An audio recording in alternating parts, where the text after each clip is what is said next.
Hey, what's up? I'm Steve. Hope you're doing just ridiculously great today. I'm going to try to teach you this song, great song, Bad Moon Rising by Creedence Clearwater Revival in under 180 seconds.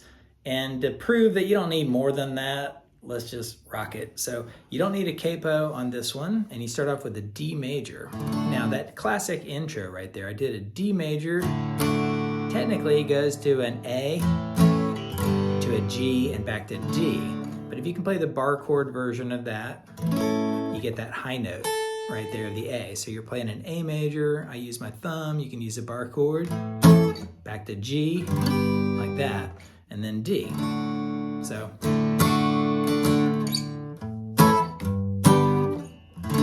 pretty cool, easy, D, A, G. You could also try to use your pinky, play an A major like this. Sounds pretty good too. And then it goes, ready? I, C, A, D, the A, G, horizon. And basically these are the only three chords you need. So I'll give you more of the rhythm, ready? A,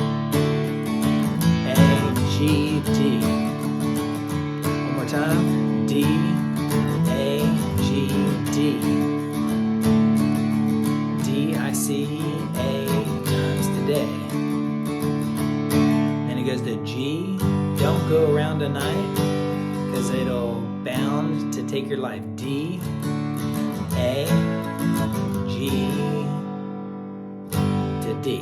Sorry, I got hung up there, right there. So let me give you the chorus again. Ready? G, it's D, A, G on the rise to D. Like that. And then it does it again. I hear hurricanes a-blowing.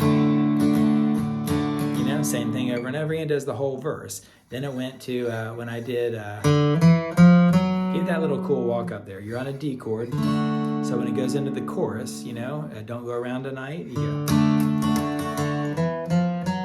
So you begin with an open D string to the 2nd fret, 3rd fret, 4th fret. Right there, that's it. So all the same string, open, 2nd, 3rd, 4th of that D string, and then you go, don't go around tonight, bound to take your life, there's a bad man on the rise. G, D, to sort of end the song maybe if you want to. That's it, 3 simple chords over and over again, just remember it. The hardest part of the whole thing, maybe besides that walk up, is just hitting that A and that G with, power and confidence. Let me know how you did in the comments, and I'll catch you later for some more 3-minute guitar lessons. See ya.